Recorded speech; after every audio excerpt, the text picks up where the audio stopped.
A doutrina que vige com relação a crianças e adolescentes no nosso país é a doutrina da proteção integral. E a Constituição da República é muito clara quando estabelece como obrigação do Estado a promoção da proteção integral da saúde de crianças e adolescentes. Entre outros direitos fundamentais ali elencados, o tema do recolhimento compulsório, que o governo tem utilizado como uma forma de proteger crianças e adolescentes de alguns perigos, como o uso de drogas, como o crack, como a própria situação de rua, ela seria muito bem-vinda se isso fizesse parte de um programa discutido com a sociedade civil, sobretudo através dos conselhos de direitos, que é o fórum onde devem ser discutidas políticas públicas em favor de crianças e adolescentes, e que essa retirada das ruas tivesse como consequência o necessário tratamento dessas crianças, desses adolescentes. Mas o que se vê na prática não é isso. O que se vê na prática é, sob um falso discurso de proteção, na realidade é uma agressão a um direito fundamental, a liberdade de crianças e adolescentes, que tem sido cerceado através de ações de recolhimento compulsório pela Guarda Municipal, pela polícia, e a colocação dessas crianças e desses adolescentes em verdadeiras prisões, onde não há o necessário tratamento com relação à saúde, onde não há profissionais de saúde, onde há, pura e simplesmente, a chamada recolhimento para colocar debaixo do tapete, o que tem sido uma política utilizada pelos governos sempre que estamos em véspera ou na iminência de grandes eventos como esses que acontecerão no Rio de Janeiro, como a Copa do Mundo, como o próprio encontro da juventude com o Papa e as Olimpíadas.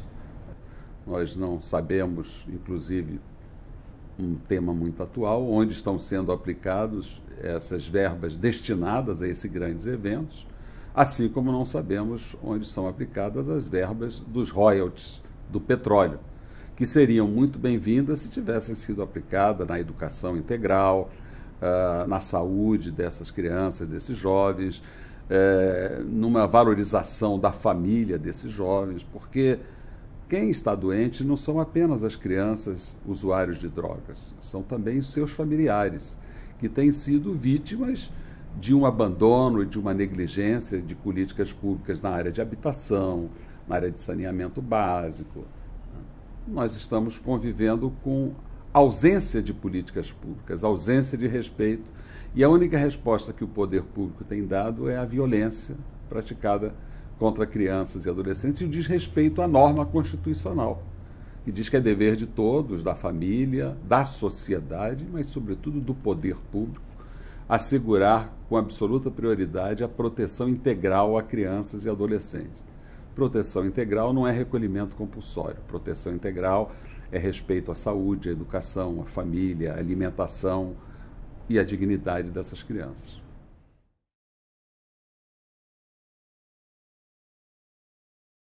A droga, na verdade, ela é tratada com uma grande hipocrisia sociológica, né? A droga, para algumas camadas da sociedade, é liberada como um prazerosa, como uma viagem. E para a camada mais pobre, ela é utilizada como um instrumento para matar a fome, para sair um pouco da realidade triste e cruel dessas crianças. Tanto num caso como no outro, é preciso enfrentar com muito respeito a questão das drogas. As drogas, no nosso país, constituem um instrumento do poder econômico que utiliza a mão de obra da pobreza para a distribuição das drogas e os grandes consumidores são justamente aqueles que têm poder econômico alto. Daí toda essa engrenagem hipócrita que faz com que a polícia, que representa a vontade da classe dominante, persiga os usuários mais pobres e tolere os usuários com maior poder aquisitivo. A democratização desse discurso se fará quando houver a legalização das drogas. Quando as drogas forem acessíveis a todas as camadas sociais e não instrumento de exploração das camadas sociais mais empobrecidas. A questão do crack, que é devastadora, por falta de educação, por falta de orientação, por falta de instrução para os usuários, né? A hipocrisia impede até que esse tema seja tratado nas escolas públicas, como deveriam ser, faz com que nós tenhamos vítimas fatais e a grande maioria das vítimas nas camadas menos instruídas, nas camadas mais empobrecidas. E em muitos desses casos, o crack se transforma mesmo num instrumento para matar a fome, um instrumento para tirar aquelas pessoas sofridas da realidade, e isso precisa ser visto com maior seriedade, com menos hipocrisia. Hoje é o crack, ontem foi a cola de sapateiro, anteontem foi a maconha, então eles vão substituindo as desculpas ou os pretextos para permanecer nesta perseguição à população mais pobre e à população mais humilde, que são as maiores vítimas da falta de políticas públicas. Se nós tivéssemos políticas públicas que distribuíssem alimentos em condições de igualdade, não haveria gente usando crack ou cheirando a cola de sapateiro no tempo mais antigo, ou mesmo fumando maconha para matar a fome, para enganar a fome.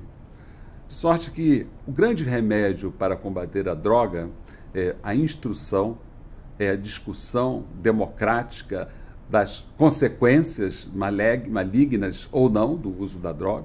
Podem ser malignas para um, podem não ser malignas para outros. E as políticas públicas necessárias no processo de educação e de saúde.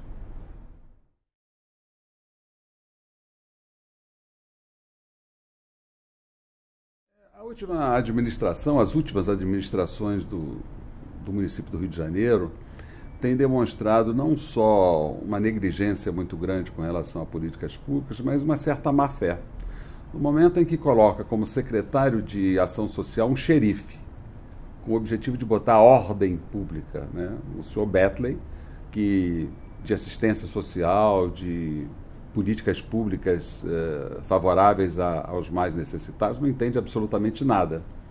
Tanto que nomeou para tomar conta dos jovens vitimados pelo uso da droga um ex-policial militar com péssima fama e com antecedentes criminais, inclusive envolvendo assassinatos, e uma pessoa certamente ligada às milícias, né? O que já coloca em xeque a própria confiabilidade do senhor Rodrigo Bethley e da Prefeitura do Rio de Janeiro. E, substituindo o senhor Rodrigo Bethley, o prefeito escolhe agora um delegado de polícia. E um delegado de polícia, o que demonstra, mais uma vez, a atitude policialesca para tratar os não assistidos socialmente. Isso é muito grave e a sociedade tem que reagir contra isso. Não podemos deixar que o prefeito Eduardo Paes continue praticando esses equívocos em nome de uma faxina da cidade visando os grandes eventos que o Rio vai sediar. Se a retirada dos royalties do Rio de Janeiro tiver como consequência o fim da realização desses eventos, talvez seja um mal que vem para o bem, porque certamente haverá consequências e não teremos mais essa política policialesca de perseguição de crianças e adolescentes empobrecidos nas ruas do Rio de Janeiro.